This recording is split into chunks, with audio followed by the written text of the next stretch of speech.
Assalamualaikum warahmatullahi wabarakatuh.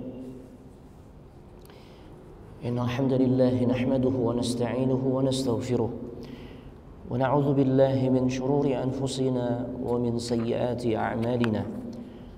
May yahdihillahu fala mudilla lahu wa may yudlil fala hadiya lahu. Asyhadu an la ilaha illallah wahdahu la syarika lahu wa asyhadu anna Muhammadan 'abduhu wa rasuluh. لا نبي ولا رسول بعده. اللهم صل وسلم على نبينا محمد وعلى آله وأصحابه أجمعين. يا أيها الذين آمنوا اتقوا الله حق تقاته ولا تموتن إلا وأنتم مسلمون. يا أيها الذين آمنوا اتقوا الله وقولوا قولا سديدا يصلح لكم أعمالكم ويغفر لكم ذنوبكم ومن يطع الله ورسوله فقد فاز فوزا عظيما. وبعد فإن أصدق الحديث كتاب الله وخير الهدى هدى محمد صلى الله عليه وآله وسلم وشر الأمور محدثاتها وكل محدثة بدعة وكل بدعة ضلالة وكل ضلالة في النار. أما بعد أيها الإخوان والأخوات في الله أعزني الله وإياكم. Para ikhwan dan juga akhwat, saudara-saudariku jamaah Masjid Jami Al-Insan yang semoga dimuliakan oleh Allah Subhanahu wa taala. Alhamdulillah, kita senantiasa bersyukur kepada Allah Subhanahu wa taala di pagi hari ini, di pagi yang cerah, memasuki tanggal 27 Dzulhijjah 1445 Hijriah yang juga bertepatan dengan tanggal 3 Juli 2024 bi'aunillahi wa taufiqihi, dengan pertolongan serta taufik dari Allah Subhanahu wa taala. Kita semua bisa kembali dikumpulkan dalam majlis ilmu, majlis yang insyaallah penuh dengan kemuliaan dan keutamaan, yang dimana di antara kemuliaan atau keutamaannya adalah semoga lewat majlis yang mulia ini bisa menjadi salah satu sebab yang akan memudahkan langkah kita semua untuk bisa menggapai cita-cita yang tentu didambakan oleh semua orang-orang yang beriman, yaitu masuk ke dalam syurganya Allah Subhanahu wa taala. Kita sangat yakin dan tentu penuh harap dengan cita-cita tersebut, karena memang Nabi sallallahu alaihi wasallam pernah menjanjikan ketika beliau bersabda, "Man salaka tariqan yaltamisu fihi ilman sahhalallahu lahu bihi tariqan ilal jannah." Barang siapa yang melangkahkan kaki untuk bisa hadir ke dalam majlis ilmu, maka Allah akan mudahkan jalan orang tersebut untuk bisa masuk ke dalam syurganya. Mudah-mudahan kita dapat fasilitas tersebut, Allahumma amin. Bapak Ibu jamaah sekalian, semoga dimuliakan oleh Allah Subhanahu wa taala. Kita masih dalam pembahasan kitab Fiqh Sirah An-Nabawiyah, dan pembahasan yang akan kita kaji di kesempatan pagi hari ini yaitu pembahasan yang bertemakan kunci kemenangan yang didapatkan oleh kaum muslimin di dalam perang Badar. Kita semua tahu hasil akhir di dalam perang Badar, perang yang terjadi pertama kali atau perang pertama yang terjadi ya antara kaum muslimin melawan orang-orang musyrikin Quraisy, yang peristiwa itu terjadi di tahun kedua Hijriyah. Tentang hasil akhirnya kita semua tahu, kaum muslimin yang Allah Subhanahu wa taala berikan kemenangan. Namun demikian, tidak hanya sebatas kita tuh tahu siapa yang menjadi pemenangnya. Ternyata ada sesuatu yang tidak kalah pentingnya untuk juga kita ilmui, yaitu apa sih yang menjadi kunci kemenangan kaum muslimin ya di dalam perang Badar tersebut. Padahal dari sisi kekuatan, jumlah kaum muslimin itu kalah jauh dibandingkan orang-orang musyrikin Quraisy. Ya. Artinya kalau melihat dari faktor sebab seseorang bisa meraih kemenangan, sebenarnya ya secara logika kaum muslimin ini jauh peluangnya untuk bisa meraih kemenangan. Tapi ternyata Allah Subhanahu wa taala berikan kemenangan tersebut kepada kaum muslimin. Ya, apa sih kunci-kuncinya? Ya. Yang dengannya insya Allah kita akan bisa mengambil pelajaran yang pada akhirnya mudah-mudahan itu akan bisa kita terapkan di dalam kehidupan kita.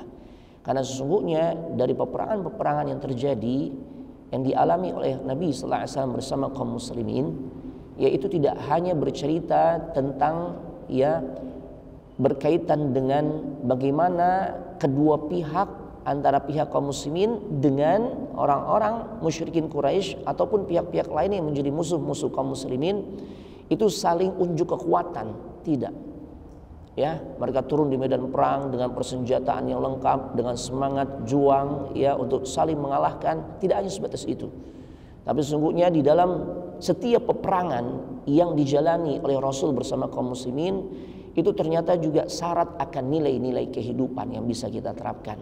Apa saja kunci-kunci kemenangan yang ditunjukkan oleh kaum muslimin yang pada akhirnya Allah Subhanahu wa taala benar-benar memberikan kemenangan yang gemilang buat kaum muslimin. Nah, di antaranya tentu tidak lepas dari pertolongan Allah Subhanahu wa taala. Ini yang utama. Ini kunci utamanya karena Allah Subhanahu wa taala memberikan pertolongan, dan pertolongan itu sudah Allah tunjukkan sebelum perang terjadi. Jadi sebelum peristiwa peperangan terjadi, Allah sudah menunjukkan atau memberikan pertolongan kepada kaum muslimin. Apa buktinya? Allah Subhanahu wa taala firmankan di dalam surah Al-Anfal ayat ke-11. Di buku kita ada di halaman 366. Memang metode ana tidak kita membahas secara urutan letter luck, tidak ya. Nah, silakan buka di halaman 366. Di awal sebelum terjadi peperangan, ketika kedua kubu berusaha untuk mengambil posisi yang strategis di wilayah Badar. Badar ini adalah nama sebuah sumur. Jadi tempat di mana peperangan itu terjadi, yang kemudian perang itu disebut perang Badar karena di tempat tersebut terdapat sebuah sumur, yang di mana sumur itu bernama Badar. Nah, bahkan di buku kita dijelaskan di halaman 359 ada yang mengatakan bahwasanya Badar adalah nama sebuah sumur yang digali oleh seseorang yang bernama Badar dari kabilah Ghifar. Nah, intinya di tempat tersebut memang terdapat sumur yang namanya adalah Badar. Orang-orang musyrikin Quraisy awalnya itu sudah menempati posisi yang jauh lebih strategis dibandingkan posisi kaum muslimin. Mereka lebih dekat dengan posisi sumur tersebut. Tapi kemudian Allah Subhanahu wa taala tidak membiarkan mereka menempati posisi yang lebih strategis dibandingkan kaum muslimin. Terbukti di antaranya tatkala Allah memberikan pertolongan dalam bentuk Allah turunkan hujan. Masya Allah. Allah berfirman dalam surah Al-Anfal, wa yunazzilu 'alaikum minas samaa'i ma'an liyutahhirakum bih. Kata Allah Subhanahu wa taala, dan Allah turunkan air hujan dari langit kepada kalian, artinya kepada kaum muslimin. Di antara tujuannya adalah liyutahhirakum bih, untuk mensucikan kalian dengan hujan tersebut. Masya Allah. Nah, jadi hujan yang Allah turunkan dalam peristiwa malam sebelum besoknya terjadi peperangan itu Masya Allah manfaatnya sangat banyak. Di antaranya adalah untuk mensucikan kondisi kaum muslimin. Tentunya segenting apapun keadaan yang dialami oleh kaum muslimin, seberat apapun masalah yang sedang dihadapi oleh setiap muslim, maka dia harus tetap menjalin hubungan dengan Allah. Mereka harus tetap beribadah. Dan kita kaum muslimin, di antara sarana yang menjadikan ibadah kita itu menjadi sah, yaitu tatkala kita bisa bersuci. Dan konsep bersuci yang paling utama yaitu menggunakan media air. Makanya akhirnya Allah Subhanahu wa taala turunkan air hujan, sehingga kaum muslimin bisa mensucikan diri mereka. Mereka bisa gunakan air hujan tersebut untuk mandi, untuk kebutuhan-kebutuhan lainnya, dan juga untuk bersuci. Masya Allah. Ana pernah sekali di sekitar tahun 2022 pasca pandemi. Kami berkesempatan untuk ke wilayah Badar.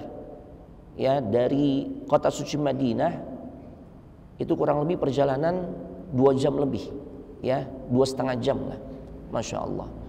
Ya sebagaimana umumnya wilayah di Jazirah Arab atau khususnya di Madinah ataupun di Mekah itu adalah wilayah yang gersang, ya maaf. Wilayah yang sangat gersang sehingga sulit untuk mendapatkan air, sulit untuk mendapatkan sumber air. Ya, makanya tatkala Allah turunkan hujan, ini adalah karunia yang sangat besar. Mereka bisa bersuci, mereka bisa gunakan air tersebut ya untuk memenuhi kebutuhan mereka, kebutuhan minum dan sebagainya. Masya Allah. Terlebih biasanya orang-orang tuh kalau dalam kondisi lelah, kan perjalanan dari Madinah menuju Badar tuh melelahkan, jemaah. Kami dulu dengan bis aja itu 2,5 jam. Bagaimana dengan kondisi di masa lalu yang transportasinya masih sangat sederhana? Pasti ya membutuhkan waktu yang lama dan sangat melelahkan. Ya, dan biasanya kalau orang lelah itu menjadikan mereka tuh tatkala tidur ya, sehingga pada akhirnya bisa-bisa mereka bangun dalam keadaan junub. Ya. Jadi orang tuh kalau kecapean itu bisa menjadi salah satu faktor. Ya, ketika dia tidur, beristirahat, bangun-bangun junub. Terus gimana kalau nggak ada air? Nah, makanya Allah turunkan hujan. Liyutahhirakum bi wa yudhiba ankum rijzasy syaitan wa yudhiba ankum rijzasy syaitan. Dan kemudian fungsi air hujan yang Allah turunkan atau fungsi hujan yang Allah turunkan itu adalah untuk menghilangkan gangguan-gangguan syaitan dari diri kalian. Tuh. Ya karena kaum muslimin saat itu juga merasa was-was. Gimana nggak was-was jemaah? Gimana nggak cemas? Karena besok mereka akan menghadapi para musuh yang sangat bernafsu untuk membunuh mereka. Ya, tentu ini menimbulkan kecemasan, kewas-wasan. Kalau iman nggak kokoh, balik pulang tuh ke Madinah. Ya, makanya Allah kokohkan mereka. Ya, Allah kokohkan mereka. Tatkala mereka dengan kondisi Allah turunkan hujan sehingga pada akhirnya mereka pun enak tidur, jemaah. Oh, Masya Allah. Ini kondisi yang luar biasa, jemaah. Bayangkan seseorang akan menghadapi keesokan harinya kondisi yang amat sangat genting. Ya, sangat mungkin itu merupakan momen di mana orang-orang akan menemui ajalnya. Iya, namanya perang tuh pertaruhannya hidup mati. Ya. Umumnya manusia tuh sulit untuk bisa tenang. Ya, di antara bentuk ketenangan adalah bisa tidur. Habis saja. Kita coba bayangkan ada orang yang mau datang ke rumah kita nih, mau nagih hutang karena hutang itu kita belum bisa lunasi, udah hampir setengah tahun. Gimana perasaan kita? Waduh, kelar deh hidup gue gitu ya. Masya Allah, nggak bisa tidur tuh. Nah, itu hanya sebatas hutang ya, Mas. Bagaimana yang tatkala ya yang akan mereka hadapi adalah orang-orang yang akan membunuh mereka. Dan mereka sangat bernafsu untuk menghabisi kaum muslimin. Ya, tapi Allah Subhanahu wa taala sudah memberikan pertolongan. Ya, sudah membuktikan pertolongannya tatkala Allah turunkan hujan di malam sebelum keesokan harinya peperangan itu terjadi. Masya Allah. Waliyarbita ala qulubikum wa yuthabbita bihil aqdam. Ya. Dan fungsi air hujan yang Allah turunkan itu adalah untuk menguatkan hati kalian. Karena sifat hujan yang Allah turunkan buat kaum muslimin sekalipun posisinya berdekatan. Kubu kaum muslimin dengan kubu pasukan musyrik itu tentu nggak berjauhan, dekat. Tapi saat hujan itu Allah turunkan, kondisinya beda. Yang kaum muslimin merasakan ya hujan yang turun kepada mereka itu hujan yang kecil ya, Ma. Mungkin bahasa kita gerimis ya. Hanya sebatas gerimis saja sehingga membasahi tanah-tanah yang keesokan harinya mereka akan pijak. Ya, karena yang namanya wilayah padang pasir untuk bisa kita lincah bergerak dengan kondisi kering itu sulit. Sulit. Ya makanya kalau antum ke Badar antum merasakan suasana padang pasir yang sesungguhnya. Apalagi kalau misalnya mampir ke satu tempat yang diyakini disitulah Allah turunkan ribuan malaikat. Ya, disebutnya Jabal Malaikah. Berat jemaah. Makanya Allah jadikan hewan onta itu, binatang onta ini khusus karena dia memiliki kemampuan kaki itu seperti ada pegasnya. Sehingga tatkala berjalan di padang pasir, dia bisa cepat tuh. Kalau kita nggak bisa, jemaah. Masya Allah. Lain halnya ketika tanah itu dibuat basah sehingga menjadi padat. Maka langkah kaki kaum muslimin itu akan lebih kokoh, jemaah. Ya. Tapi sifat air yang Allah turunkan itu bukan air hujan yang lebat sebagaimana yang dirasakan oleh orang-orang musyrikin Quraisy. Ya. Hujan gerimis itu membuat mereka tenang, enak tidur, kemudian keesokan harinya kondisi tanah yang ada di sekitar mereka itu enak untuk dipijak. Berbeda dengan kondisi hujan yang Allah berikan kepada orang-orang musyrikin Quraisy.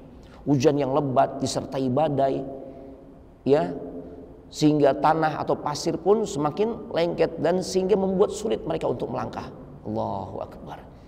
Ini jemaah, padahal posisi mereka sangat berdekatan. Inilah pembuktian di mana Allah Subhanahu wa taala memberikan pertolongan buat kaum muslimin. Nah, kunci lainnya kenapa kaum muslimin diberikan kemenangan di dalam perang Badar padahal jumlah mereka tuh sangat sedikit jika dibandingkan dengan jumlah pasukan musyrikin Quraisy. Bayangkan kaum muslimin cuma hanya bisa menyiapkan 300-an pasukan melawan sekitar 1000 pasukan orang-orang musyrikin Quraisy. Nah, di antaranya adalah kunci kemenangan yang Allah berikan kepada kaum muslimin karena mereka memiliki sifat-sifat yang mulia, ya, yang mereka tunjukkan di dalam peristiwa peperangan tersebut. Mereka menghiasi dirinya dengan akhlak yang baik atau sifat-sifat yang mulia. Ya, apa aja akhlak-akhlak mulia tersebut? Yang pertama, mereka tuh suka untuk senantiasa bermusyawarah. Siapa orang yang paling mengajarkan konsep musyawarah di tengah-tengah kaum muslimin? Nabi. Ya. Nabi bukan pemimpin yang diktator, bukan pemimpin yang diktator. Bukan pemimpin yang bertangan besi sebagaimana yang ditunjukkan oleh Abu Jahal. Ya. Kan pimpinan mereka Abu Jahal tuh dalam perang Badar.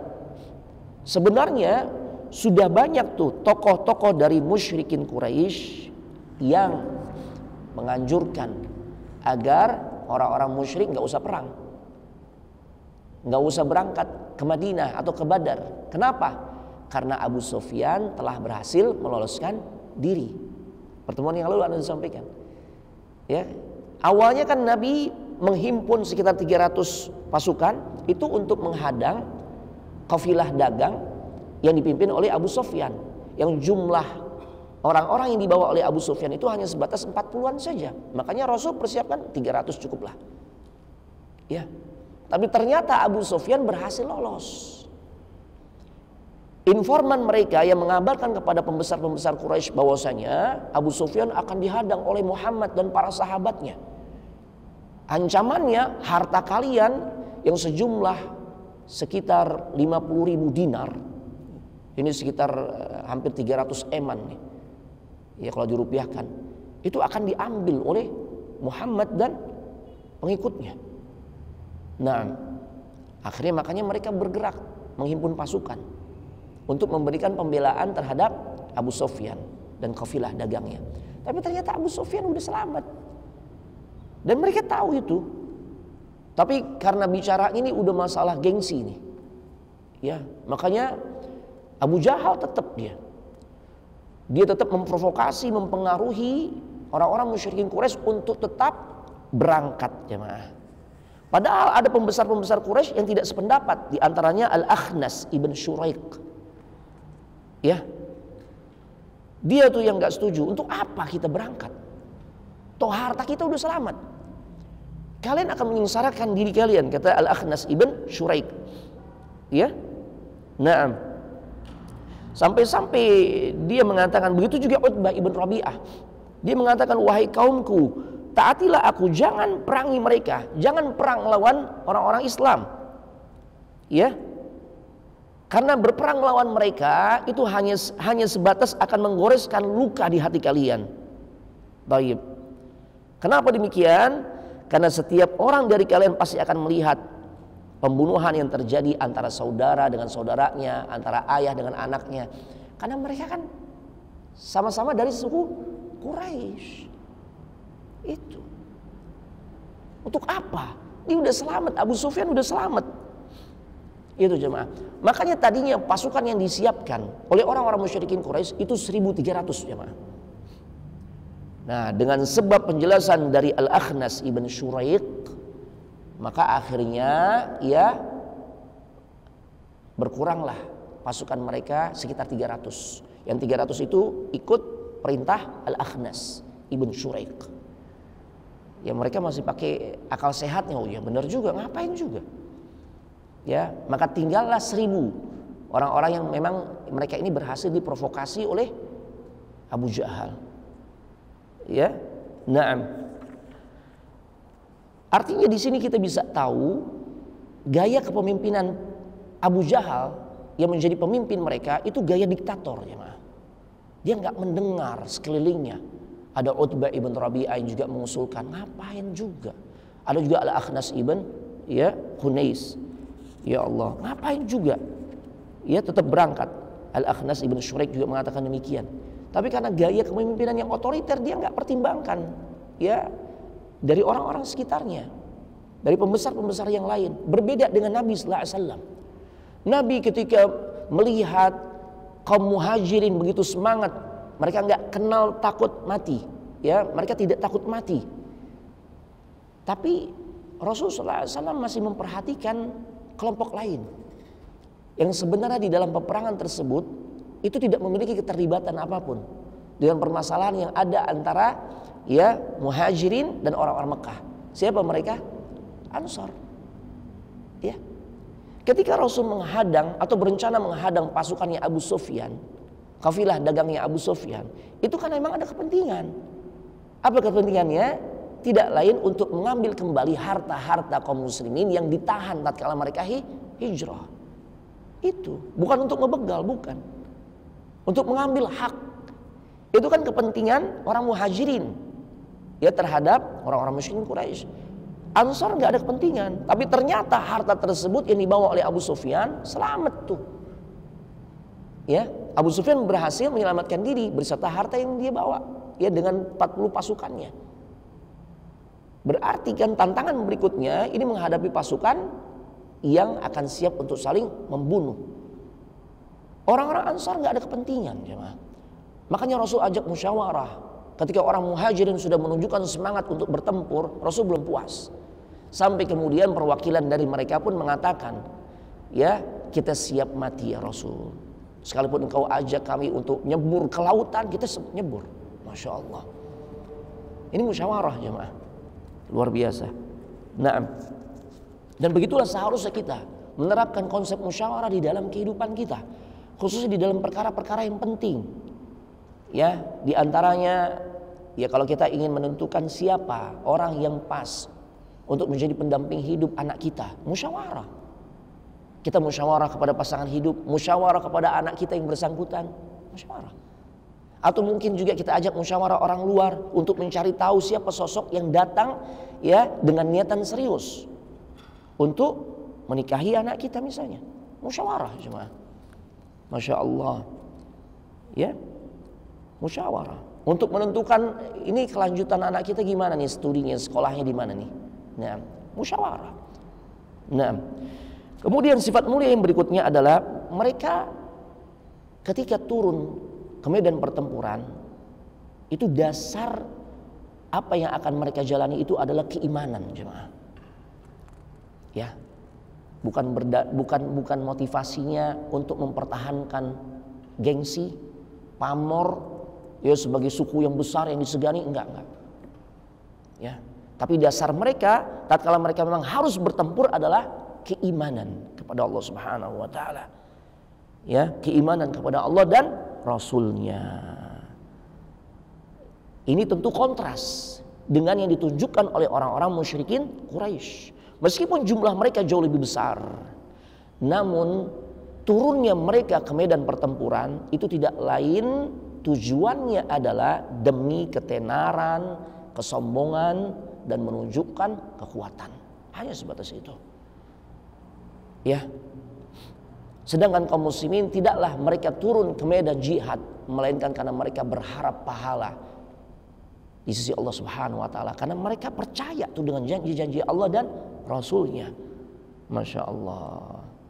Ya, karena tanpa adanya sifat keimanan ini, maka nggak akan ada tuh kemenangan, kemudahan, pertolongan yang Allah Subhanahu wa taala akan berikan, jemaah. Allah nggak akan berikan pertolongan kepada orang-orang yang berideologi sekuler, ya, ahli maksiat, fasik, fajir dan sebagainya. Enggak. Coba bayangkan di Uhud, penyimpangan yang ditunjukkan oleh sebagian kaum muslimin, sebagian besar pasukan pemanah, itu kan melakukan penyelisihan terhadap perintah Rasul. Berapa penyimpangan yang mereka lakukan? Kan cuma satu kan? Cuma satu. Ketika Rasul katakan fala tabrahu makanakum, jangan bergeser ya. Kalian nggak boleh bergeser dari posisi kalian di bukit pemanah. Ya, Jabal Ainain, sekarang lebih terkenal dengan sebutan Jabal Rumah, bukit pemanah. Apapun kondisi yang kalian lihat, apakah pasukan yang ada di bawah itu sudah menjadi santapan burung pemakan bangkai, pertanda kaum muslimin di bawah sudah mengalami kekalahan, atau pasukan yang ada di bawah sudah mulai mengumpulkan ghanimah, harta rampasan perang. Kalau belum ada komando dariku atau komando dari panglima kalian Abdullah ibn Jubair, fala tabrahu makanakum, jangan pernah bergeser dari posisi kalian. Perintahnya jelas, tegas. Tapi ternyata mereka menyelisihi. Tatkala tergoda melihat orang-orang yang di bawah sudah mengumpulkan ghanimah, harta rampasan perang, ada yang nyeletuk di antara mereka. Ghanimah, ghanimah. Ya, mulai mereka merasa khawatir, takut nggak kebagian harta. Turun mereka. Satu penyelisihan yang mereka lakukan terhadap perintah Nabi sallallahu alaihi wasallam menjadikan mereka nggak dapat kemenangan. Ya, menjadikan Allah enggan memberikan kemenangan buat kaum muslimin. Padahal masih ada Rasul. Iya kan? Manusia paling mulia masih ada di tengah-tengah mereka, tapi tatkala mereka menyelisihi dengan jelas-jelas perintah Nabi, Allah berikan kemenangan enggak? Enggak, jemaah. Padahal berapa penyelisihan yang mereka lakukan? Satu saja. Itu doang tuh, enggak ada yang lain, Pak. Mereka enggak main perempuan, mereka enggak main judi, mereka enggak berzina, enggak. Penyelisihannya cuma itu aja. Mereka bergeser dari posisi yang Nabi sampaikan, jangan bergeser sebelum ada perintah. Itu aja penyelisihannya, menjadikan mereka enggak dapat kemenangan. Ya. Padahal Nabi sallallahu alaihi wasallam masih ada di tengah-tengah mereka, manusia paling mulia. Makanya kalau kita melihat kondisi kaum muslimin zaman sekarang, di era sekarang, yang dimana kita hidup di dalamnya, kondisinya kayak begini, nggak usah kaget, nggak usah bingung. Kenapa kok kondisi kaum muslimin kayak begini, Ustaz? Kita nggak dapat pertolongan dari Allah, kita selalu diremehkan dan sebagainya. Karena terlalu banyak penyelisihan yang kita lakukan terhadap syariat Nabi sallallahu alaihi wasallam. Dari sisi ibadah, banyak nggak penyelisihannya? Banyak, iya kan? Dari sisi mencari tokoh atau figur yang dijadikan panutan, banyak nggak penyelisihannya? Orang-orang aneh dijadikan tokoh di zaman sekarang. Ya. Orang-orang yang dianggap tokoh-tokoh agama justru orang-orang yang sebenarnya orang-orang aneh zaman sekarang. Orang yang enggak waras dijadikan sebagai panutan. Coba bayangkan. Muncul tokoh-tokoh seperti Mama Ghufran, la haula wala quwwata illa billah, dengan bahasa semutnya atau bahasa Suryaninya. Apa ini? Iya kan? Dianggap tokoh. Ini dia orang yang punya posisi luar biasa. Hubungannya udah sangat dekat kepada Allah. Sudah tersingkap sisi-sisi kebatinannya. Ya. Sampai-sampai kesesatan yang nyata yang dia tunjukkan dianggap sebagai sebuah petunjuk khusus. Ini terjadi kan? Terjadi, jemaah. Bagaimana mungkin Allah Subhanahu wa taala memberikan kemenangan buat kaum muslimin kalau dengan kondisi yang seperti ini, jemaah? Dari sisi akidah, dari sisi ibadah, dari sisi muamalah, kita semakin jauh dari syariat Islam. Ya, riba sudah dianggap biasa. Ya, Masya Allah. Nah, oleh karenanya tidaklah mereka tuh mengharapkan dari semua yang mereka jalani kecuali mereka berharap pahala di sisi Allah. Ini bukti keimanan. Ya, makanya luar biasa kan? Mereka diiming-imingi surga yang luasnya seluas langit dan bumi. Kemudian mereka langsung tuh, atau sebagian dari mereka ada yang sedang makan buah korma, mereka langsung buang sisa kurma yang belum mereka makan. Ya, dengan sebab apa? Ingin cepat-cepat dapat surganya Allah. Ini luar biasa jemaah. Bapak Ibu jemaah sekalian, semoga dimuliakan oleh Allah Subhanahu wa taala. Sifat mulia apalagi yang menjadi kunci kemenangan buat kaum muslimin di perang Badar? Tidak lain sifat tafaul, optimis. Nah ini jemaah, kita harus optimis. Ya, jangan justru yang kita tunjukkan adalah lawan dari optimisme, yaitu pesimis. Orang Islam, orang-orang beriman tuh harus optimis jemaah. Orang-orang yang optimis itu tentunya tidak hanya berharap tanpa disertai dengan action. Ya. Ini Rasul kan luar biasa nanti konsep atau strategi perang yang beliau terapkan di dalam perang Badar ini luar biasa. Musyawarah beliau terapkan, kemudian beliau dengarkan orang-orang sekitarnya. Ya bagaimana mengambil posisi ya untuk mendirikan base camp. Itu berasal dari musyawarah jemaah. Dan optimisme itu pun dibangun oleh Nabi sallallahu alaihi wasallam tatkala beliau bersabda, "Siru wa abshiru fa innallaha azza wa jalla qad wa'adani ihda ta'ifatain wallahi laka'anni anzuru al-an masari'al qaum." Masya Allah, kata Nabi, majulah kalian dan bergembiralah kalian semua. Kenapa? Karena sesungguhnya Allah telah menjanjikan kepada diriku kemenangan. Tuh, atas salah satu dari dua kelompok. Manapun kelompok yang akan kita hadapi, mau kelompok Abu Sufyan ataupun kelompok Abu Jahal. Ya. Kata Nabi sallallahu alaihi wasallam, Allah sudah janjikan akan berikan kemenangan untuk diriku. Artinya untuk kaum muslimin.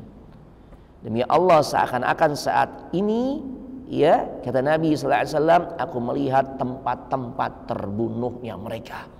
Makanya Rasul tunjuk nih, nanti nih Abu Jahal tewas di sini nih. Ya, ini Umayyah bin Khalaf nih tewas di sini. Ditunjuk sama Nabi dan itu benar ternyata.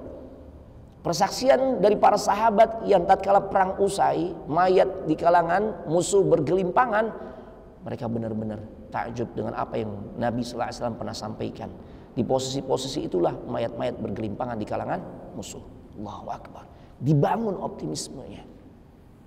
Ya. Begitulah jemaah, kalau kita tuh sudah mendapatkan informasi tentang adanya janji Allah, balasan pahala, balasan surga, Allah berikan jalan keluar terbaik, ya, maka yakin jemaah, bangun optimisme. Hidup yang kita jalani nggak akan bisa lepas dari yang namanya ujian dan cobaan. Tapi ketika kita menjalani syarat untuk bisa mendapatkan pertolongan dari Allah, apa syaratnya? Bertakwa. Wa may yattaqillaha yaj'al lahu makhraja. Barang siapa yang bertakwa kepada Allah, maka pasti Allah akan berikan jalan keluar atas masalah yang dihadapi. Optimisme itu terbangun. Kenapa? Karena kita sudah jalani syaratnya. Kita berusaha untuk takwa sesuai dengan kadar kemampuan kita, maka pastilah pertolongan Allah itu akan datang jemaah. Masya Allah. Ya. Karena kemenangan bagi sebuah pasukan yang dilandasi dengan pesimisme itu adalah sebuah mustahilan. Ya. Nah, dalam segala hal harus optimis. Termasuk antum-antum yang memang pengusaha atau berusaha untuk memulai dagang. Ya. Bangun optimisme. Bagaimana kita berusaha untuk menerapkan konsep pemasaran ya yang tepat, kemudian membuat produk yang layak dan punya nilai jual, kan gitu ya. Dan hal-hal lain yang bisa menunjang usaha kita ini maju, optimis. Sampai-sampai kita berikan juga nama usaha kita itu dengan nama-nama yang membangkitkan optimisme. Ya. Makanya nama-nama toko kan misalnya Sumber Rezeki, itu optimisme. Sumber Rezeki. Seminim-minimnya harapan jaya. Berharap jaya. Nggak ada orang buka usaha tuh ya apa namanya cepat bangkrut atau apalah, nggak ada jemaah. Itu nggak membangun optimisme. Ya, Masya Allah. Baik.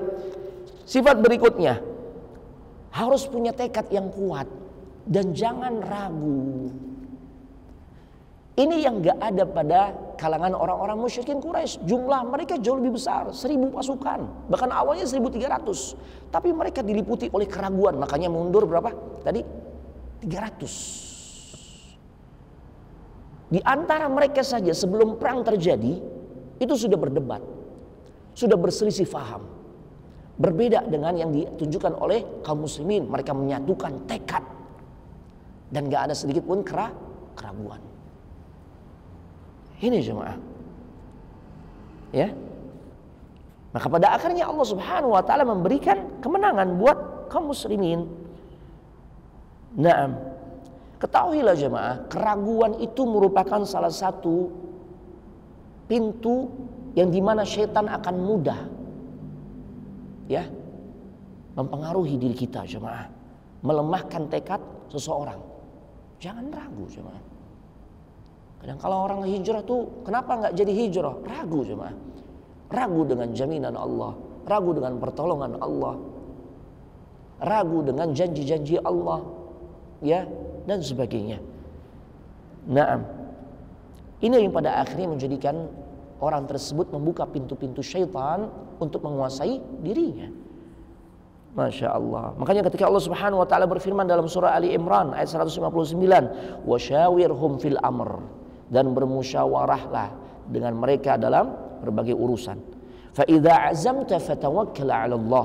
Kemudian apabila kamu telah membulatkan tekad, nah, maka jangan lupa, jangan bersandar dengan kemampuan diri, tapi bertawakallah kepada Allah.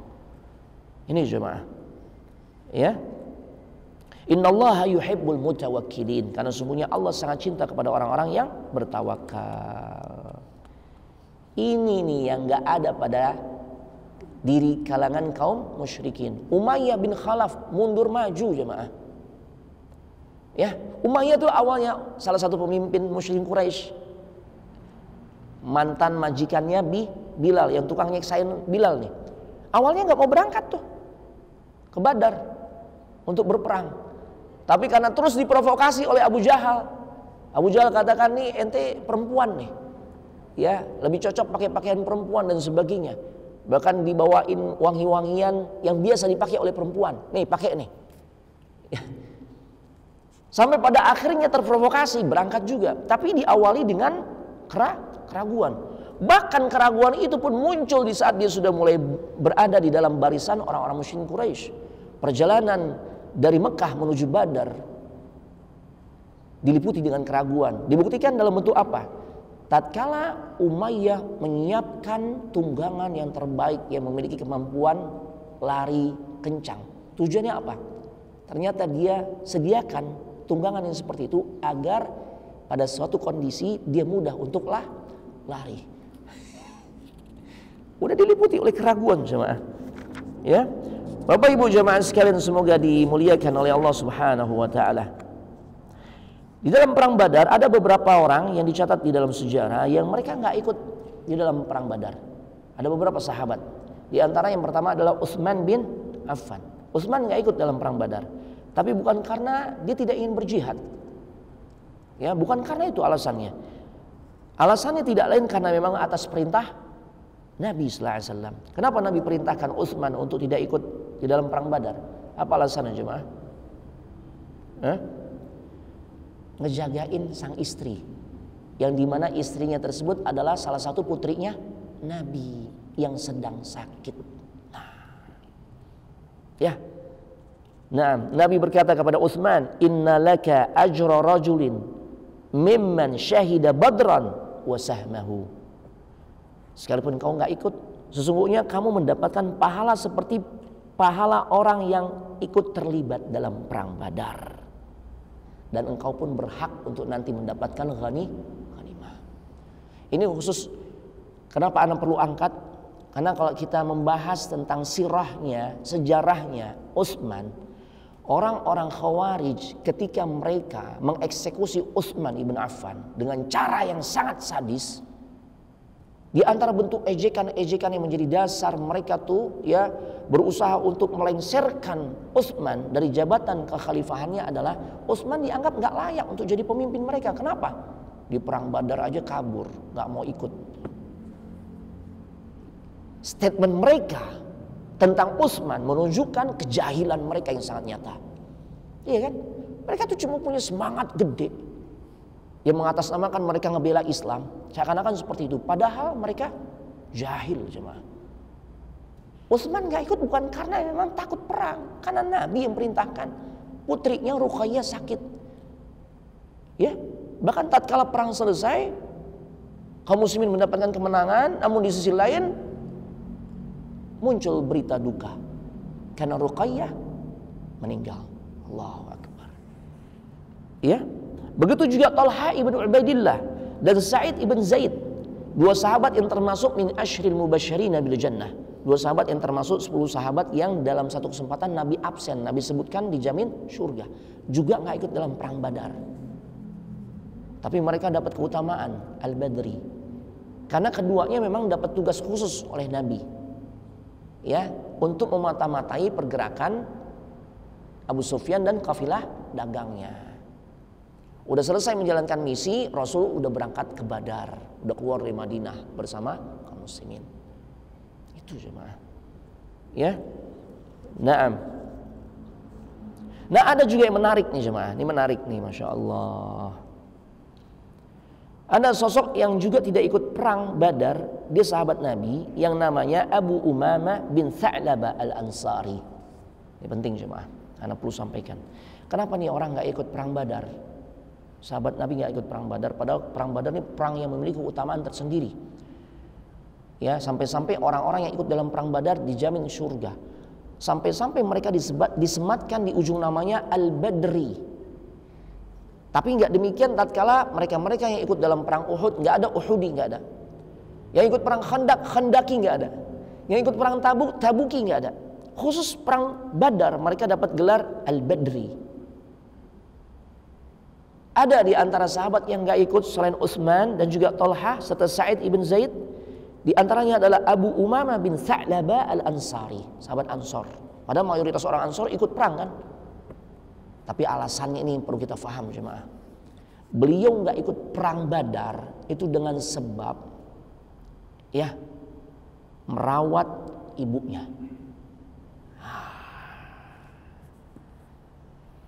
Ya, ini jemaah. Nah,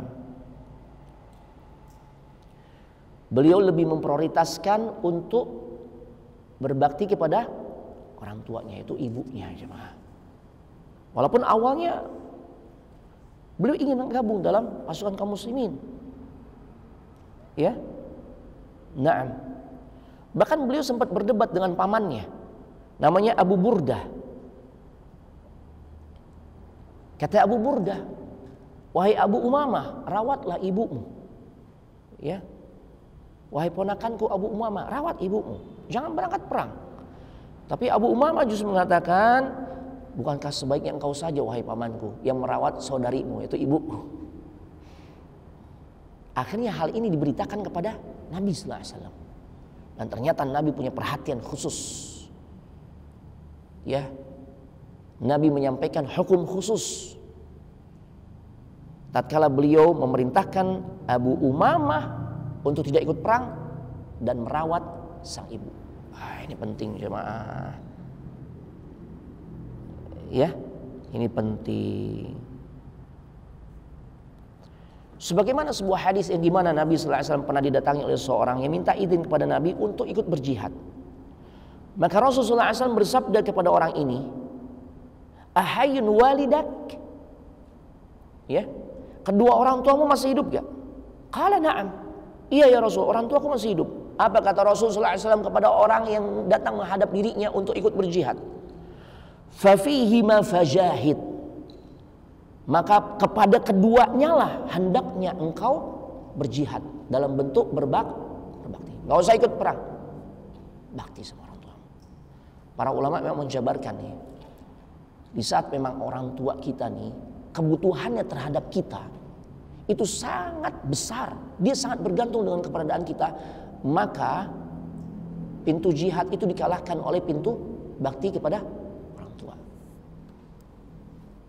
Ini cuma ya, karena konteks di dalam hadis ini Rasul melihat kebutuhan orang tua, kebutuhan orang tuanya khususnya ibunya Abu Umamah terhadap dirinya itu jauh lebih besar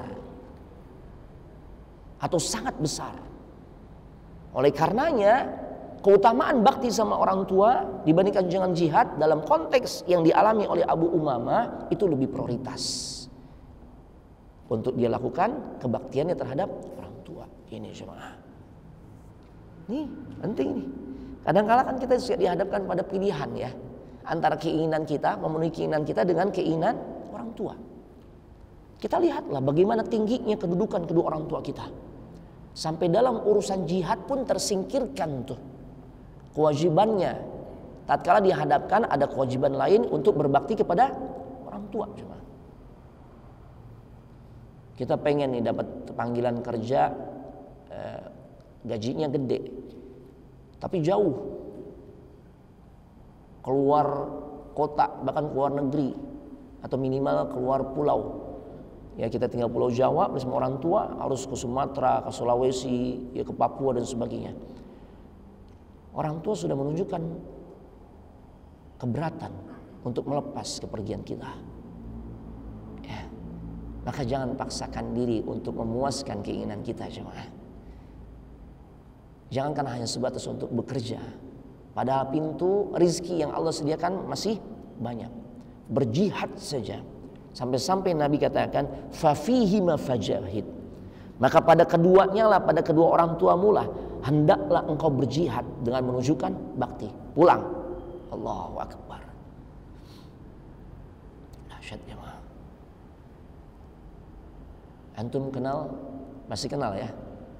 Nah, atau sering dengar kan seorang qari yang bacaan Al-Quran itu Masya Allah khas, Syekh Al-Ghamidi. Ya, ntar lihat aja di YouTube. Coba deh dengerin murotannya Syekh Ghamidi yang kalau beliau baca Quran tuh Masya Allah luar biasa. 2 kali beliau diminta untuk menjadi salah satu imam di Masjid Al-Haram. Bayangin cuma imam Masjid Al-Haram yang tatkala kita sholat di situ berapa kali lipat lebih utama, 100.000 kali lipat. Ini imamnya nih.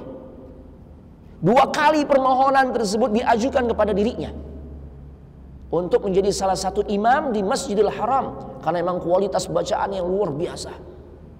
Orang kalau dengar bacaan beliau Allahu Akbar, nikmat. Tapi 2 kesempatan ya permintaan untuk menjadi imam atau salah satu imam di Masjidil Haram pun ditolak. Apa alasannya?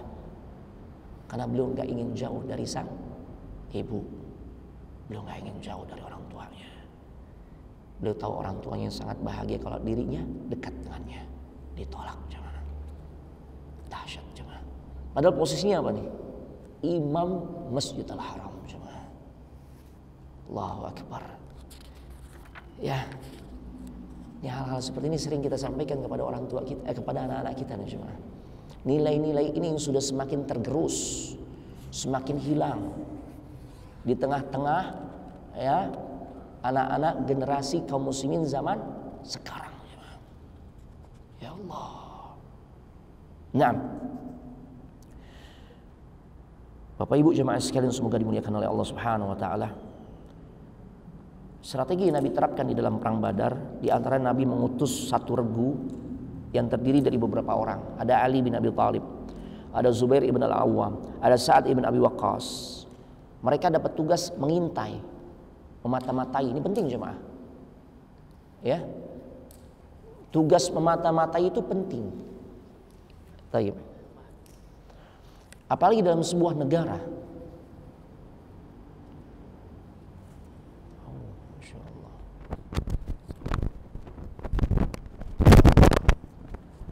Ya emang agak menggema nih. Anda pegang aja ya. Nah, bismillah.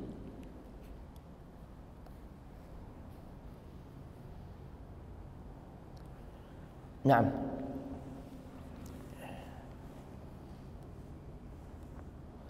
Nabi sallallahu alaihi wasallam menugaskan sahabat Ali, Az-Zubair ibn al-Awwam dan juga Sa'ad ibn Abi Waqqas. Nah, tugas untuk mengintai keadaan, tugas memata-matai kondisi yang ada. Taib. Dan pada akhirnya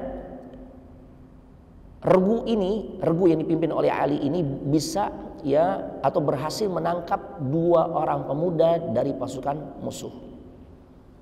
Maka beliau pun mulai menginterogasi. Nabi mulai menginterogasi dirinya. Kata Nabi, akhbirani an Quraisy. Beritahukan kepadaku tentang keberadaan orang-orang Quraisy. Kedua tawanan ini mengatakan, hum wallahi wara'a hadzal kathib alladhi tara bil udwatil quswa. Mereka berada di belakang bukit pasir yang kau lihat. Ya, kata 2 tawanan ini. Di pinggir lembah yang posisinya masih jauh. Rasul tanya lagi, Rasul interogasi lagi. Kam al-qaum? Berapa pasukan yang mereka bawa? Kata orang ini, katsir, banyak. Kemudian ma'iddatuhum, jumlahnya berapa? Keduanya menjawab, la nadri, enggak tahu, kita enggak tahu. Nah, Nabi perlu mengetahui tentang berapa jumlah pasukan mereka agar bisa mengukur kekuatan musuh itu sejauh mana. Ini jemaah. Ya. Jadi nggak hanya sebatas kita bersandar dengan pertolongan Allah, nggak. Harus dibarengi dengan ikhtiar yang maksimal. Menentukan strategi, perencanaan yang matang, membaca situasi, melihat kondisi musuh, bagaimana kekuatannya. Kan gitu ya. Sama dakwah kita juga begitu. Harus lihat nih. Ya, bagaimana peluang dakwah kita, ya, terus bagaimana tatkala menghadapi tantangan, apa bentuk tantangannya, sehingga cara yang diterapkan di dalam aktivitas dakwahnya pun akan lebih pas. Orang ini mengatakan la nadri, kita nggak tahu. Nabi terus korek nih dengan kecerdasannya, beliau berkata, kam yanharuna kulla yaum, berapa banyak onta yang mereka sembeli setiap harinya untuk kebutuhan makan pasukan musyrikin Quraisy. Nah, ketika ditanya tentang berapa onta, ini orang jawab, jemaah. Dia katakan, yauman tis'an wa yauman ashran. Terkadang sehari itu kita nyembeli 9 ekor, terkadang 10 ekor. Nabi dapat petunjuk. Oh ya, 1 ekor onta itu biasanya untuk 10 orang. Ya. Maka kita dapati orang-orang Arab tuh 1 onta 10 orang kelar cuma. Kalau 1 kambing 3 orang kelar. Ya, makanya senampan mereka sendiri bisa jadi kelar. Kalau kita senampan berempat biasanya ya. Udah gitu masih sisa lagi ya. Ya kan? Kita kalau ke restoran-restoran Arab nih, ya misalnya di City Tour, Taif atau kemana, kan biasanya dapat sajian tuh. Ya, sajian makanan khas Arab tuh pakai nampan, masya Allah. 1 nampan berempat ya, masya Allah. Sisa jemaah. Tapi untuk orang-orang di kalangan mereka 1 nampan 1 orang, 1 kambing 3 orang kelar, 1 onta 10. Nabi udah ngukur, oh 1 orang 1 onta yang dipotong untuk 10 orang. Tadi orang ini katakan 9 sampai 10 ekor onta per harinya. Berarti kisaran sekitar 900 sampai 1000 orang. Masya Allah. Ya. Nabi tanya lagi, faman fihim min ashrafi Quraisy. Siapa tuh pembesar-pembesar Quraisy yang membersamai mereka? Tuh. Siapa tuh pembesar-pembesar Quraisy yang ada di antara pasukan mereka? Maka keduanya menjawab, disebutin tuh gembong-gembongnya, Utbah ibn Rabi'ah, wa Syaibah ibn Rabi'ah, ya, wa Abul Bakhtari ibn Hisham, wa Hakim ibn Hizam, wa Naufal ibn Khuwailid, ya, wal Harith ibn Amir ibn Nufail, wa Tu'aimah ibn Adi ibn Naufal, ya, dan seterusnya. Termasuk juga orang ini disebutkan wa Abu Jahal ibn Hisham, wa Umayyah ibn Khalaf. Disebutin, diabsenin tuh nama-nama pembesar mereka jemaah.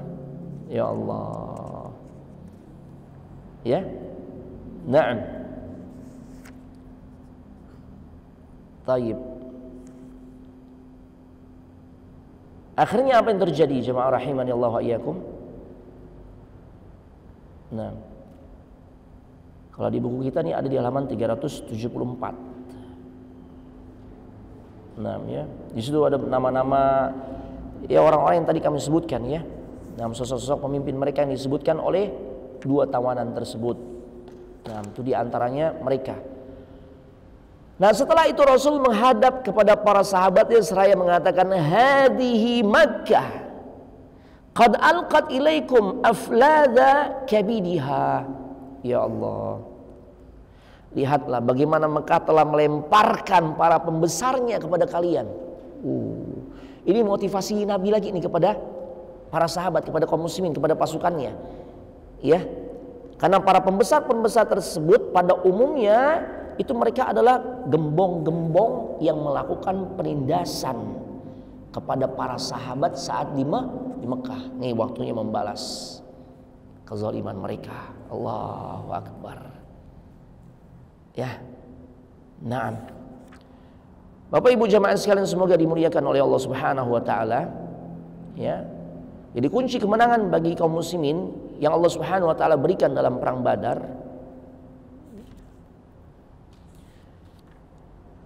di antaranya karena doa. Nah, ini penting. Doa cuma.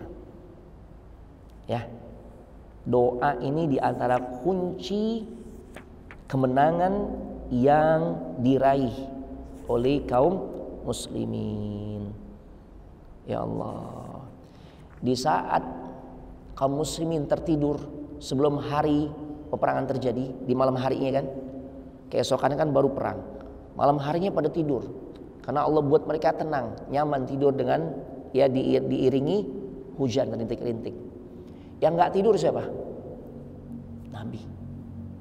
Yang nggak tidur Nabi semua. Ya, Nabi doa semua. Ali pernah berkisah menjelang tidur, Ali melihat Nabi sedang berdoa.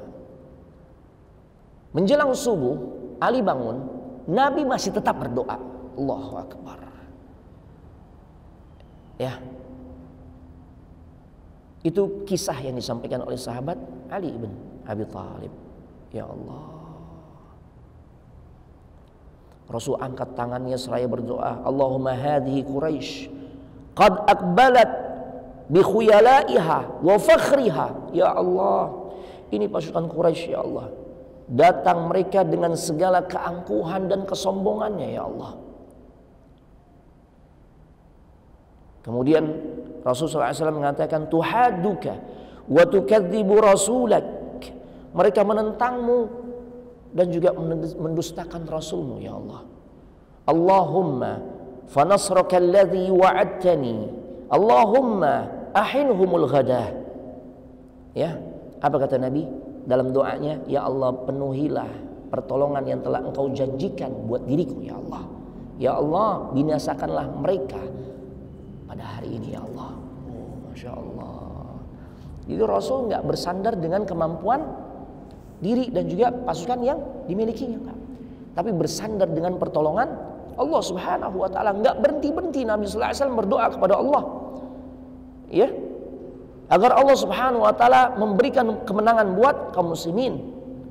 Ya Allah. Bahkan Rasul tahu keterbatasan yang dialami oleh kaum muslimin sampai-sampai beliau berdoa, Allahumma innahum hufatun fahmilhum. Ya Allah, sesungguhnya mereka itu kaum muslimin yang turun ke perang Badar ini, mereka nggak beralas kaki ya Allah. Ya, mereka nggak punya tunggangan, maka berikanlah ya Allah tunggangan untuk mereka. Allahumma innahum uratun faksuhum. Ya Allah, sungguhnya mereka tidak berpakaian yang layak dengan berpakaian yang baik sebagai layaknya seorang pejuang, seorang satria. Ya, yang turun ke medan jihad, maka berilah pakaian yang layak kepada mereka ya Allah. Allahumma innahum jia'un fa ashbi'uhum. Ya Allah, sungguhnya mereka lapar, maka bikin kenyang mereka ya Allah. Masya Allah. Dan kemudian Nabi berdoa dengan doa pamungkas ini ya. Nabi berkata, Allahumma anjiz li ma wa'adtani, Allahumma ati ma wa'adtani, Allahumma in tuhlik hadhihi al-isabah min ahli al-Islam la tu'bad fil ardi. Ya Allah, penuhilah apa yang telah Engkau janjikan kepada diriku ya Allah. Ya Allah, datangkanlah apa yang Engkau telah janjikan kepada diriku ya Allah. Ya Allah, jika pasukan Islam yang jumlahnya sedikit ini musnah, kalah ya Allah, aku khawatir niscaya Engkau tidak akan lagi disembah di muka bumi ini ya Allah. Ini doa Nabi yang beliau baca kapan? Di Badar. Karena kondisi yang dihadapi adalah musuh, orang-orang kafir yang tidak ada tujuan mereka tuh datang dari Mekah menuju Badar kecuali untuk menghabisi, menghancurkan kaum muslimin.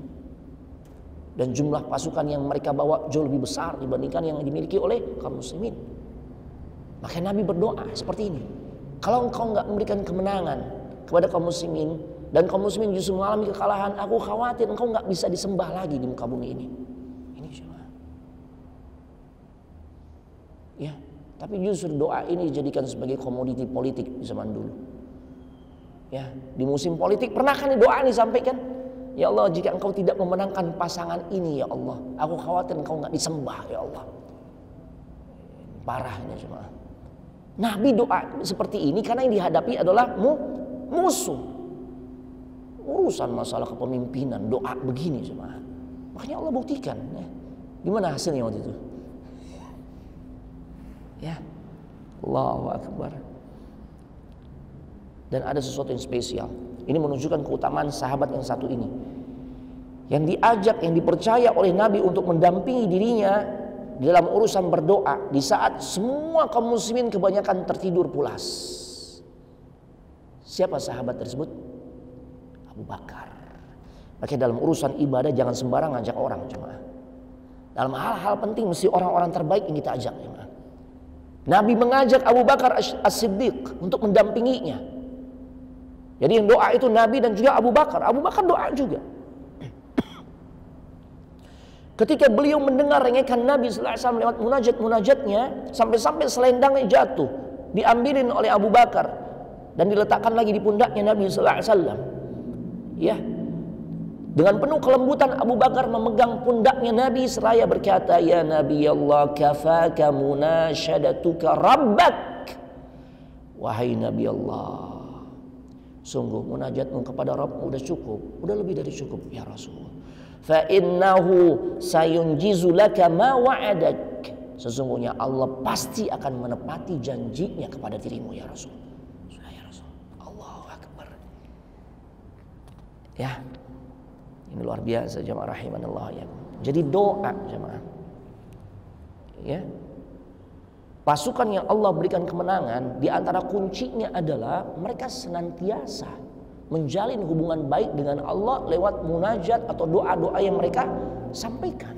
Sama, urusan apapun, sepelik apapun, masalah, problem yang sedang kita hadapi, maka jangan pernah tinggalkan doa. Kadang kala orang dapat masalah dalam kehidupannya semakin jauh dari Allah, yang ada bahkan ngancem Allah. Gue gak bakal lagi mau sholat nih. Buat apaan sholat kalau ternyata hidup jadi justru makin sulit? Ada yang begitu. Gimana dia dapat pertolongan jemaah? Yang seharusnya dia semakin dekat kepada Allah. Karena dengan masalah yang dia hadapi, dia merasa buntu. Ini menunjukkan dia sangat tidak mampu menghadapi beragam macam masalah yang dia sedang jalani. Dia sangat membutuhkan pertolongan Allah. Dia semakin sadar seharusnya akan kedhaifan dirinya. Dan seharusnya menjadikan dirinya semakin dekat kepada Allah. Tapi justru gak sedikit di antara hamba-hamba Allah yang justru semakin jauh dan bahkan menggugat Allah, protes sama Allah. Ya, dikasih sakit kemudian gak sembuh-sembuh, maka akhirnya dia gak percaya kepada Allah. Ada gak orang begitu? Ya. Kalau Allah itu benar-benar ada, seharusnya Allah sembuhin anak dong. Allah gak ada, anak gak percaya adanya Allah. Makanya anak gak mau beribadah kepada Allah. Buktinya anak minta, anak berdoa agar Allah sembuhkan, anak gak sembuh-sembuh. Na'udzubillah jemaah. Ya, ini menunjukkan orang yang tidak sabar di dalam berdoa. Ya, Naam. Makanya Allah Subhanahu Wa Taala berfirman dalam surah Fatir, "Man kana yuridul izzata, falillahil izzatu jami'ah." Dalam surah Fatir ayat 11, ayat 10. Allah Ta'ala berfirman, barang siapa yang menginginkan kemuliaan, maka ketahuilah bagi Allah lah kemuliaan tersebut. Kita ingin mendapatkan kemuliaan, tatkala menghadapi masalah kita bisa berhasil menghadapi masalah tersebut. Dekati yang maha mulia, ya, yang menciptakan segala sesuatu, yang menciptakan masalah, dan tentu yang menciptakan juga jalan keluarnya. Kenapa dijauhi jemaah? Ini Masya Allah. doa. Makanya secara khusus Nabi katakan ad-du'a'u huwal ibadah. Ad-du'a'u huwal ibadah. Doa itu sebenarnya adalah ibadah itu sendiri. Seakan-akan para ulama hadis menjelaskan semua aktivitas ibadah itu seakan-akan terangkum dalam aktivitas doa. Ketika lafaz hadisnya ad-du'a'u huwal ibadah. Doa itu sungguhnya itu adalah ibadah. Pemahamannya banyak ulama hadis mengatakan seakan-akan semua ibadah terangkum di dalam aktivitas doa. Sama redaksinya mirip tatkala Nabi mengatakan al-hajju arafah. Haji itu intinya adalah wukuf di Arafah. Padahal orang yang berhaji apakah cuma wukuf di Arafah? Kan enggak. Ya. Hajinya tamattu, umrah dulu. Bukan cuma di Arafah kan? Berarti bukan cuma wukuf. Kemudian tanggal 8 kan ada aktivitas orang-orang yang berhaji. Walaupun amalan ini sunnah secara hukum, yaitu mabit di Mina untuk melaksanakan tarwiyah. Kan gitu. Setelah dari Arafah apa sudah selesai? Enggak. Beranjak menuju Musdalifah untuk mabit. Setelah dari mabit apakah selesai? Enggak, ada lagi. Ya, balik ke Mina untuk melontar Jumrah Aqabah atau dia langsung ke Mekah untuk melakukan tawaf ifadah. Dia tahallul, dia hadiyu, menyembelih hewan sembelihan. Ini kan jemaah. Tapi kenapa Nabi mengatakan al-hajju arafah? Karena puncaknya haji itu di Arafah. Itu rukun yang paling inti itu. Sampai-sampai yang sakit yang lagi diinfus di rumah sakit tuh, bahkan lagi di ruang ICU dibawa pakai ambulan, walaupun hanya sebentar tuh, untuk bisa berada di Arafah. Itulah inti tatkala Nabi mengatakan ya ad-du'a wal ibadah. Inti pemahamannya seakan-akan semua ragam variasi ibadah terangkum dalam aktivitas doa. Coba bayangkan, kita sholat, adakah aktivitas doa di dalamnya? Ada. Kita haji, adakah aktivitas doa di dalamnya? Coba ya. Di puncak haji itu di Arafah, amalan apa yang paling afdol? Yang jangan dilewatkan oleh setiap jamaah yang mendapatkan kesempatan berada di tempat tersebut. Apaan? Doa dari mulai ba'da zuhur sampai jam maghrib. Ya. Setelah melontar, Allahu Akbar, ngapain? Doa, ngadep kiblat. Doa jamaah. Tawaf 7 putaran, ngapain? Doa. Apa aja kita doa, yang penting hal kebaikan. Bahkan sampai-sampai kan di postingan medsos kan, ya sekalipun dia doa yang cuma untuk urusan dunia, ya Allah fulus. Doa yang penting. Ya, Masya Allah. Sa'i, doa. Masya Allah. Kita bangun malam, ada doanya. Doa. Sholat duha, doa. Makanya benar Nabi katakan ad-du'a wal ibadah. Doa itu adalah sesungguhnya ibadah kepada Allah. Seakan-akan semua ragam variasi ibadah terangkum dalam aktivitas doa. Maka betapa meruginya tatkala seseorang meninggalkan aktivitas doa atau enggak gemar berdoa. Ya. Masya Allah. Ya. Itu yang dilakukan oleh kaum muslimin. Dan itu yang menjadi kunci kemenangan bagi kaum muslimin. Kunci kemenangan lainnya persiapan yang matang. Harus ada sebab-sebab yang dijalani untuk meraih keberhasilan. Kita yang sedang belajar, sedang menuntut ilmu, kita ingin berhasil dalam studi kita, ya harus jalani sebab untuk meraih keberhasilan di dalam belajar. Sering murojaah, harus siap begadang, kan gitu ya. Ini harus ditanamkan ke anak-anak kita nih. Aduh mah capek mah di pesantren. Nah, hidup itu berjuang, nak. Ya. Capeknya kamu bernilai pahala, nak, dan berbuah ilmu nantinya. Kamu tahu gak? Kamu gak ngapa-ngapain, jadi pengangguran, capek gak? Capek. Kamu capek tuh jadi pengangguran, udah itu gak jelas lagi. Bukan dapat pahala, dapat dosa. Karena menyanyiakan waktu. Yang ngelihat juga capek. Kan itu ya. Lebih baik kamu capek seperti sekarang, nak. Tapi insya Allah jadi ladang amal buat kamu. Dan di sisi lain menjadi sebab kamu akan meraih keberhasilan di dalam menuntut ilmu. Makanya sampai para ulama mengatakan, membuat ungkapan, jangan berharap kita dapat ilmu dengan berleha-leha. Birahatil jasad, dengan ya kondisi yang nyaman. Harus siap. Harus siap. Persiapan yang matang. Lakukan sebab-sebab yang menjadikan seorang bisa meraih keberhasilan sebagaimana yang Nabi jalani, menentukan strategi di mana tuh posisi camp yang harus dibikin oleh kaum muslimin. Rasul dengar para sahabat, Rasul, kita posisikan dekat dengan sumur Badr. Kita kuasai itu sumur. Karena kalau kita kuasai sumur tersebut, otomatis air ini sumber kehidupan. Ya, kalau itu kita kuasai, maka ini satu poin.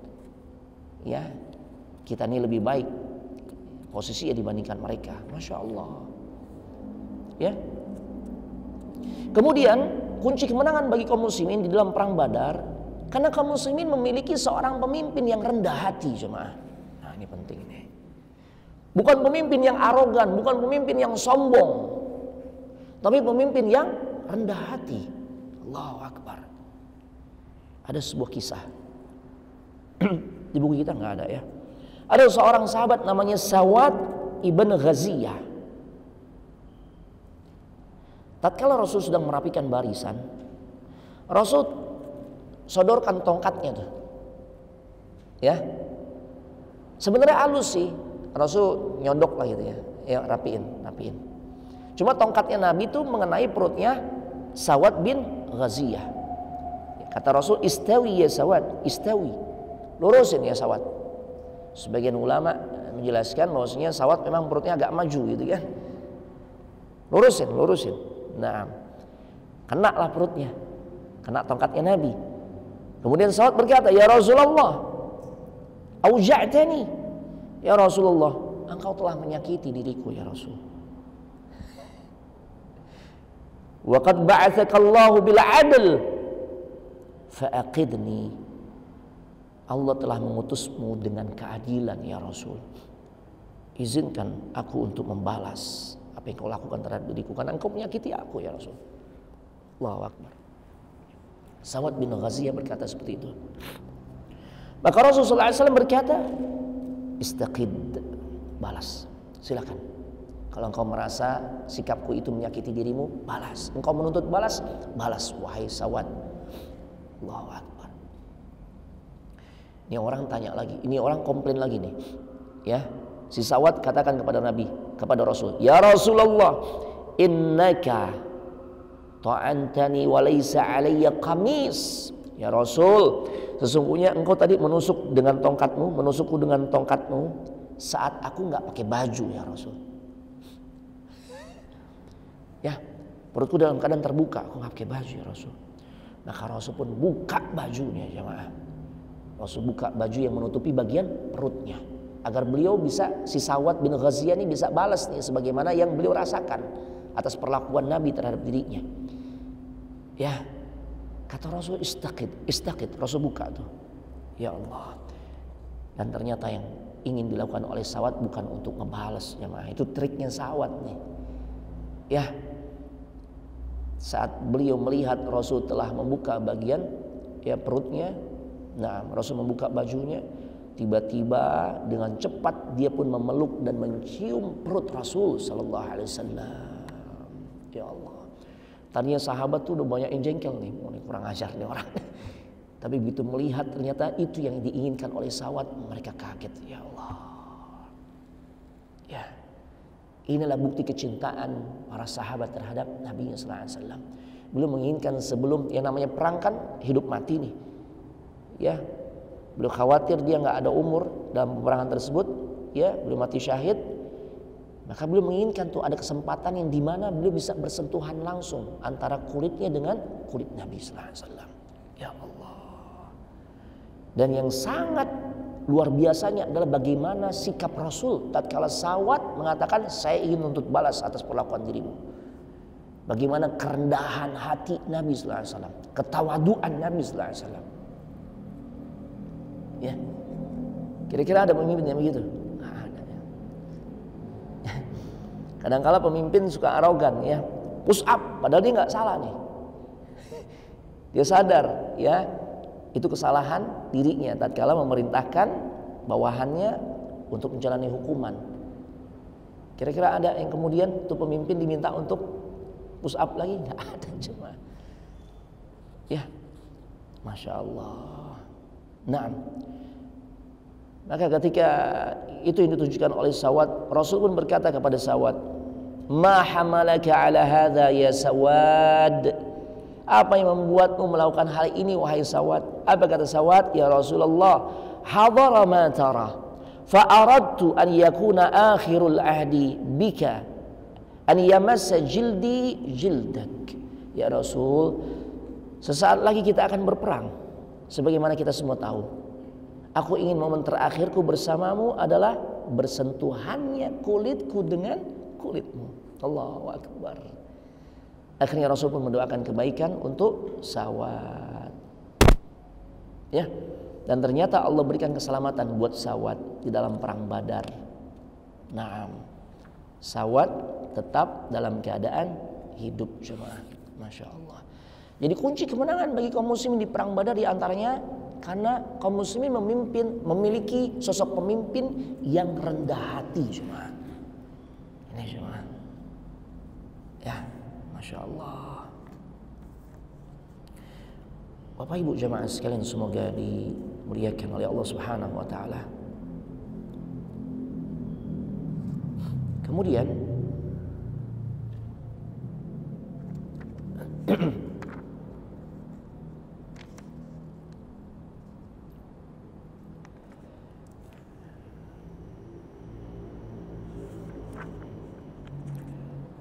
di antara kriteria pasukan kaum muslimin yang akhirnya mendapatkan kemenangan di dalam perang Badar, yaitu tatkala mereka tuh menjalin ukhuwah Islamiyah dan persatuan yang terjalin erat di saat peperangan berlangsung. Mereka benar-benar saling menopang jemaah, saling tolong menolong jemaah. Ya, berbeda dengan kondisi yang ditunjukkan oleh orang-orang musyrikin Quraisy. Mereka saling berselisih jemaah. Maka jangan kemudian kita menumbuhkan perselisihan di antara kaum muslimin. Jangan jemaah. Ya. Hal lainnya tidak lain kerinduan yang ditunjukkan oleh kaum muslimin atau pasukan kaum muslimin untuk meraih surganya Allah. Ini jemaah. Ya, ini nih. Ini tidak dimiliki oleh orang-orang musyrikin Quraisy. Ya Allah.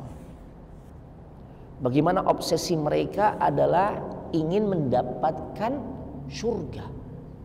Makanya mereka adalah orang-orang yang siap mati. Tuh. Itu. Mereka tuh kalau udah diiming-imingi surga, udah.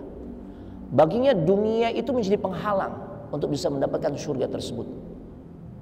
Ya. Makanya mereka ingin langsung segera meraih surga. Ya, dengan cara mereka masuk dalam barisan kaum muslimin berperang melawan orang-orang musyrikin Quraisy di dalam setiap peperangan di antara perang Badar. Nah, kemudian pertolongan Allah yang Allah berikan di dalam perang Badar itu juga menjadi kunci utama Allah berikan kemenangan buat kaum muslimin. Ada beberapa tentara Allah di perang Badar. Yang pertama di antaranya adalah malaikat. Malaikat ya. Allah Subhanahu wa taala menjelaskan di dalam surah At-Taubah ayat 26, wa anzala junudan lam taruha. Dalam surah At-Taubah ayat 26 Allah katakan wa anzala junudan lam taruha, dan Allah menurunkan bala tentara yang dimana kalian tidak melihatnya. Masya Allah. Ya.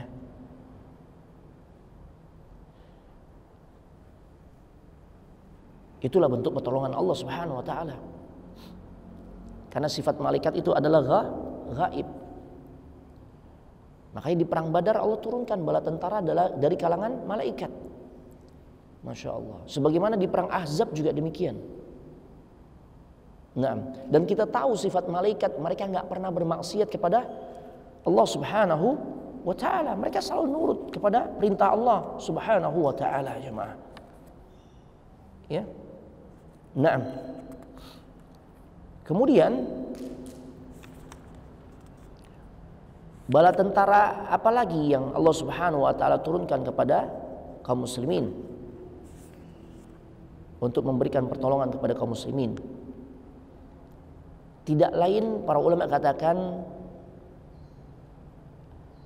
al-khauf, rasa takut yang Allah tanamkan di dalam hati musuh, jemaah. Tuh. Itu jemaah. Makanya kenapa Umayyah nggak mau ikut? Takut, jemaah. Takut. Nah, terlebih ada orang yang memang udah menceritakan, ya, seorang mengatakan dalam mimpinya Umayyah bakal mati tuh di tangan kaum muslimin. Makanya dia nggak berani. Makanya Rasulullah SAW pernah bersabda, nusirtu birru'bi masirata syahrin. Aku ditolong untuk melawan musuh-musuhku, kata Nabi, dengan ketakutan yang menyelimuti mereka, yaitu para musuh, sejak jarak 1 bulan perjalanan. 1 bulan perang belum berlangsung, ketika mereka musuh-musuh Islam saat itu udah tahu Rasul sudah mulai membentuk pasukan, itu sudah menggetarkan hati mereka, jemaah. Itulah bala tentara yang Allah utus untuk membantu kaum muslimin. Ya. Apalagi bala tentara yang Allah kirimkan untuk membantu kaum muslimin dalam perang Badar, sehingga pada akhirnya kaum muslimin mendapatkan kemenangan, rasa tentram dan tenang yang dirasakan oleh kaum muslimin. Di antaranya tatkala mereka diberikan rasa ngantuk sehingga bisa tidur dengan pulas. Berarti kita menjadi faham ngantuk itu pada momen-momen tertentu adalah karunia. Iya. Kita kalau lagi banyak masalah, susah tidur, menyelesaikan masalah atau nambah masalah? Nambah masalah.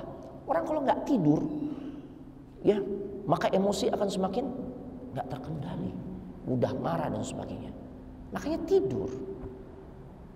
Maka di antara doa tidur yang Nabi ajarkan ada yang lafaznya berbunyi wa fawwadtu amri ilaik.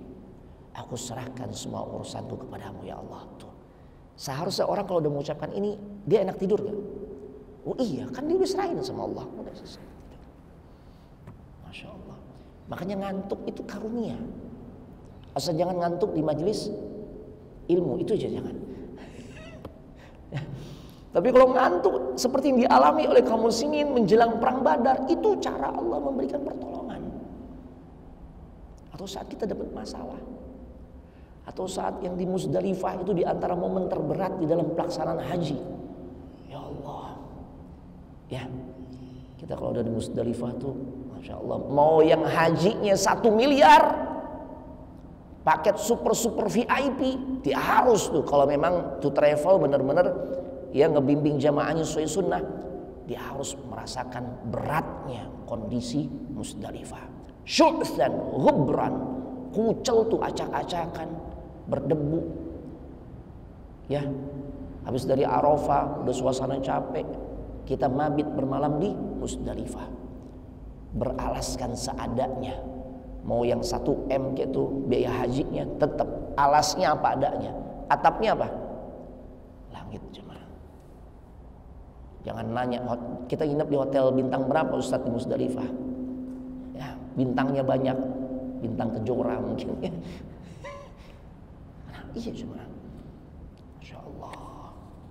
Dan di saat itu kita bisa tidur, karunia cuma. Amalan apa yang memang paling afdol kita lakukan saat di momen Musdalifah? Tidur. Nabi tidur, Nabi nggak sholat malam. Salah. Tidur. Karena emang di momen tersebut susah tidur, ya. Kalau anak bisa 1:30 anak bangun tuh. Kenapa? Udah mulai nggak nyaman. Ya, begitu bangun, ya Allah, itu udah kayak rasa Pulau Gadung jemaah. Nuansanya kayak Pulau Gadung, penuh dengan bis, yang dimana bis-bisnya itu masih tetap menghidupkan mesin mobilnya. Sesak, ya Allah. Makanya ngantuk saat itu karunia ya, sebagaimana yang Allah berikan kepada kaum muslimin menjelang perang Badar.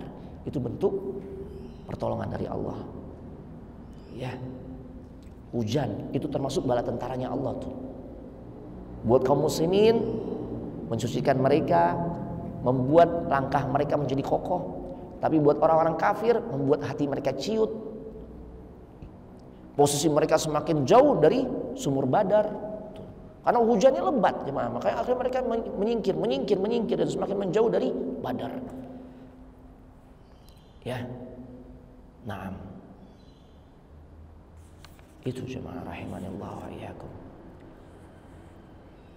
Kemudian bala tentara yang Allah kirimkan sebagai bentuk pertolongan buat kaum muslimin sehingga menjadi kunci kemenangan buat kaum muslimin di perang Badar adalah at-tafarruq, perpecahan di antara orang-orang kafir. Jumlahnya banyak, tapi hati mereka tercerai-berai. Wa qulubuhum syatta. Itu jemaah. Ya. Nah, yang berikutnya, bala tentara yang Allah turunkan untuk membantu kaum muslimin untuk meraih kemenangan di perang Badar adalah al-barakah, keberkahan,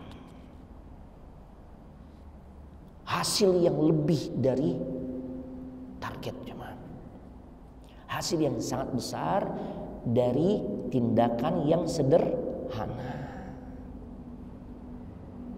Ya, mau bayangin 300-an lawan 1000. Peralatan perangnya juga seadanya, enggak selengkap yang dibawa oleh musyrikin Quraisy. Ya. Yang bawa atau yang naik tunggangan, yang naik kuda itu cuma Al-Miqdad ibn Al-Aswad, yang lain jalan kaki jemaah. Bayangin. Sedangkan orang-orang musyrikin Quraisy pasukan berkudanya lengkap, baju perangnya lengkap jemaah. Ya Allah. Tapi tatkala Allah berikan keberkahan, bagaimana hasilnya? Walaupun dengan kondisi sarana yang minimal, tapi hasilnya maksimal. Ya. Dalam sebuah keluarga, ini keluarga sederhana, take home pay suaminya tuh dari hasil nafkah yang dia bisa bawa pulang itu hanya UMR. Tapi Allah kasih berkah. Ya, rumahnya juga bukan rumah pribadi, tapi rumah kontrakan, tapi berkah. Anaknya sehat, tumbuh kembangnya baik, saleh-saleha, pasangan hidup rukun, Masya Allah, berkah. Nyaman orang hidup gitu kan, bahagia kan? Bahagia. Di sisi lain tetangganya, rumahnya Masya Allah gede, mobilnya berjejer, Allahu Akbar. Penghasilannya ratusan juta, bahkan miliaran. Ya Allah. Tapi rumahnya bak neraka untuk dirinya. Gak dapat berkah cuma. Ya, gak dapat berkah. Nah, anaknya terlibat narkoba, seks bebas, pasangan hidup selingkuh, gak berkah. Gak berkah. Nah, padahal kan secara logika yang stres itu harusnya yang mana? Itu dia. Anak banyak, rumah ngontrak, penghasilan pas-pasan, UMR. Cuma karena Allah kasih berkah, justru dia mendapatkan kenikmatan di dalam kehidupan rumah tangganya. Allahu Akbar. Nah, ya. Tapi ini bisa anda sampaikan, indakum soal. Ada pertanyaan silakan.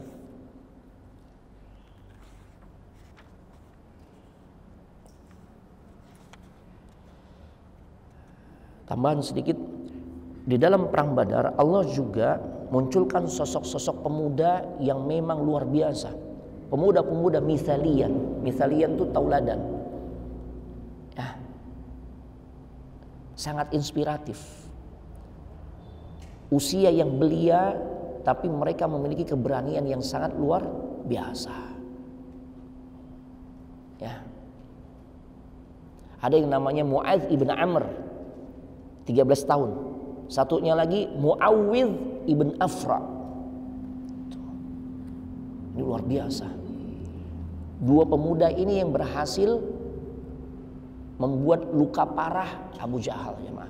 Padahal Abu Jahal tuh ya, dia posisi di tengah, dilindungi oleh 10 lapis pasukan barikade dari musuh mengelilinginya. Mu'adz dan Mu'awiyah pernah nanya, kalau nggak salah nanya kepada Abdurrahman bin Auf, iya, wahai ammi, ya ammi, ya, aina Abu Jahal? Yang mana yang Abu Jahal itu yang mana? Aku mendengar dia orang yang paling keras permusuhan terhadap Nabi dan aku ingin membunuhnya. Masya Allah. Kata Abdurrahman bin Auf, no, itu yang di tengah-tengah tuh, yang dilindungi oleh 10 lapis pasukan musuh, ditembus, jemaah. Bayangkan, jemaah. Kalau pemuda-pemudanya aja seperti ini nih, keberaniannya untuk meraih surganya Allah lewat jihad yang mereka jalani, gimana dengan generasi tuanya? Luar biasa. Semangat bertempurnya luar biasa. Ya memang beda tipis sih dengan pemuda-pemuda di zaman sekarang. Mereka juga suka bertempur, jemaah. Cuma biasanya di game online ya, Free Fire gitu ya, apalagi PUBG, atau biasanya antar supporter. Nah itu dia tuh bertempur. Ya, keberanian yang tidak pada tempatnya. Ujung-ujungnya mati konyol tuh, cuma membela supporter tim kesayangan. Ini seharusnya kita mencontoh nih sosok-sosok superhero yang muncul dalam perang Badar, jemaah. Dan itu tidak sedikit dari kalangan anak-anakmu muda. Masya Allah. Ya. Taib, indakum soal. Ada pertanyaan, jemaah? Oh ya, kisah Sawat itu maaf ada di buku kita di halaman 383 ya. Nah, kemudian keharusan berdoa, memperbanyak munajat itu di halaman 383 di poin ke-15. Nah,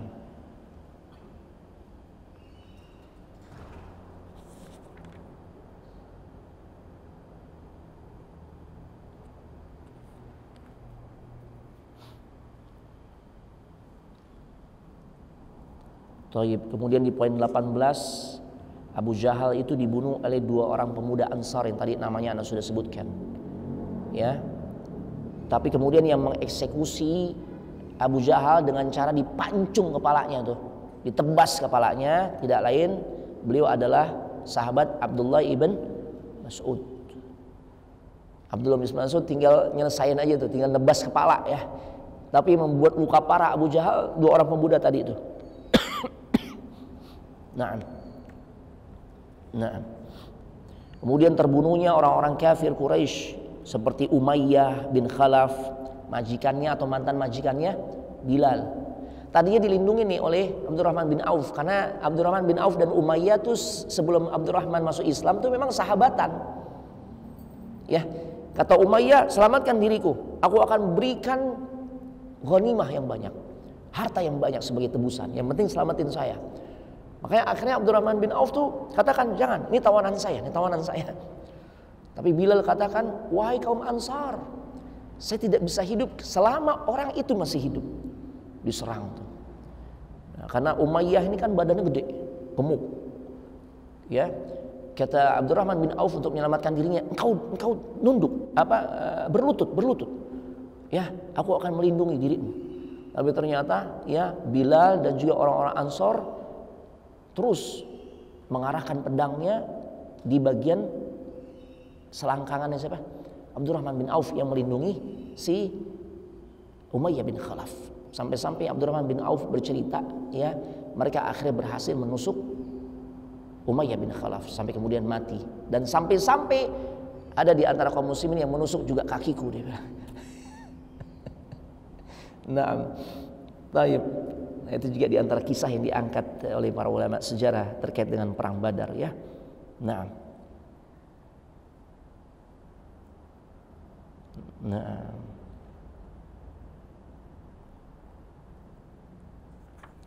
Taib.